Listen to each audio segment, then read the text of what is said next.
We're pleased to be joined by Mr. Tony Finau. Tony is currently ranked number 14 in the official world golf rankings. He's playing in his 7th career PGA Championship. Tony, do you see the Ocean Course as a typical PGA Championship golf course, or one that deviates? And if your answer is deviates, how does it deviate? Yeah, I played it for the first time yesterday. I played 18. I wanted to touch them all early in the week. It seemed more like a U.S. Open golf course to me. I think if I'm being honest, I tipped it out. I wanted to play it at its max length, but I thought there were some long holes. There was enough wind yesterday to cause some problems. So I thought it was quite tough. You know, it actually reminds me a little bit of, it's a different version, but of Harding Park when I first saw it. You know, I didn't play Harding Park before the PGA Championship last year, but I also thought that was not as much as the PGA Championship's MO, just as far as like toughness of golf course length, stuff like that. You kind of expect that more in the U.S. Open, but as the week went on at Harding Park, I think the guys were able to learn the golf course, a lot of the same wind. So I think guys were still able to score. It'll be interesting to see how they mix up the tee boxes this week. Again, I played at its max length yesterday, so that probably was a big reason why it was playing really long. Felt like it played really tough, but and it was my first go-around. So as I get more familiar with the course, maybe that'll change a little bit. But I really liked the golf course. I was impressed with it, and it was nice to go around it for the first time yesterday. You compared it for a moment to Harding Park, and you played well there last year. Yeah. And we're right in the thick of it until the end. Does that encourage you, if you feel the golf course are similar, that you could do some damage here this weekend? Yeah, no doubt. I look forward to major championships. You know, I have a good record, but the energy that comes from playing these types of tournaments, I love PGA Championships. Had some success in some events as far as PGA Championships go. So I look forward to the week. After seeing the golf course, it's in amazing shape. I don't know if we've putted on greens as good as they are this week at the Ocean Course here at Kiawah Island. So I look forward to the week. Yeah, it's a great golf course. It's going to be a great test. All right, let's shoot back to number 10 and Jeff Babineau, please. Tony, courses do and don't play to the yardage on a card. You were saying this played really long yesterday. Can you give us a couple examples, like for your length, where it even played really long? Yeah, well, just the last 5 holes were all straight into the wind, 14 to 18. 14's a par 3. I hit a 3-iron from the back tee. It was more of like my driving iron, which I fly about 255 yards. So I had to hit that club on 14. 15, I hit 4-iron into, which is a par 4. 16 is a par 5. I hit driver 3-wood, and it's about 80 yards into the green on a par 5. 17, we played. That's the only tee we played up. We didn't hit from the very back. We played the back tee, but we played up. I hit a 4-iron into that green, which is a par 3, and then driver 3-iron on 18 from the back tee. So I'm not used to hitting a lot of long irons, mostly into par 5s, not par 4s. So I think that gave me a little bit of a taste of what it could be like this week. But they did give us a notice in the locker room and through email that they're going to switch up the tee boxes a lot. So as I referred to earlier, I think, I'm sure they'll do a great job of kind of switching it up a little bit and giving us a little bit of leniency when it comes to some of the length on some of those holes into the wind. I was going to ask you about the closing 66 last year. You buried a lot of nice putts coming in. Was that kind of a stepping stone a little bit as you look forward to, getting in the mix more here at majors like you've been? Yeah, it was a big round for me. Yeah. Just more so I had a chance to win coming down the stretch there. Morikawa made an amazing eagle on 16, which kind of, I think, put the tournament away for a lot of us that were hovering right around 10 under, I think is what kind of a lot of us were at. So he was able to put the golf tournament away with that one swing. But barring that, any one of us could have won that tournament, and I was included in that. So I think that was big for me. That was one of a few chances I've had to maybe win a major championship, or at least be in the thick of it with a few holes to go. So I think that was a big stepping stone for me. And it's always nice to play a good round of golf on a major Sunday. Let's go to Rex on 9. Tony, along those same lines, as far as moving tees, did the sight lines or where you're kind of trying to play change depending on some of those forward tees they might have you guys play?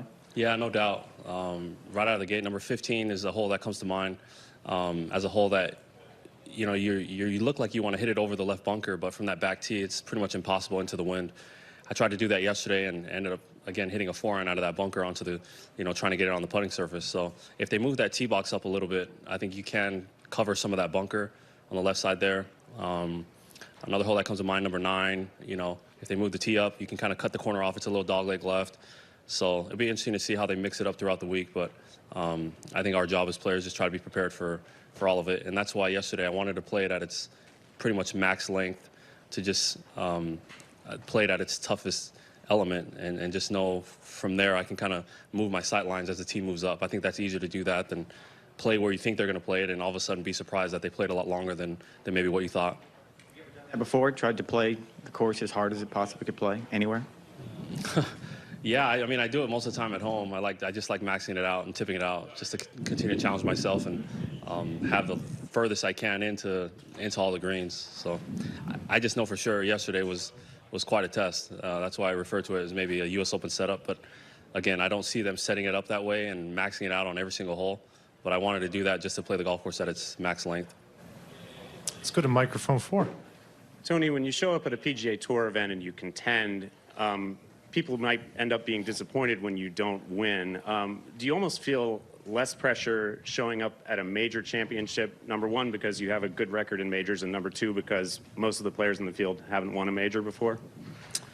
I don't know if it's less pressure or I feel, I think, really comfortable, I think, in major atmospheres because I've put myself in contention in a lot of them, and I've played in a Ryder Cup and I've played in a President's Cup, so I don't know if it's less pressure more than maybe more comfortable than most of the field just playing at a high level in these tournaments. But I look forward to the major championships. You know, Tiger referred to them as the four weeks that mattered to him. A lot of the top players in the world feel the same. And as my career has evolved throughout the years, I'm starting to feel the same. The major championships are the threshold of our of pro golf, and I'm happy that I've showed up for a lot of them. I haven't been able to win one yet, but the more I put myself there, hopefully I knock the door down, and you know, hopefully it's this week.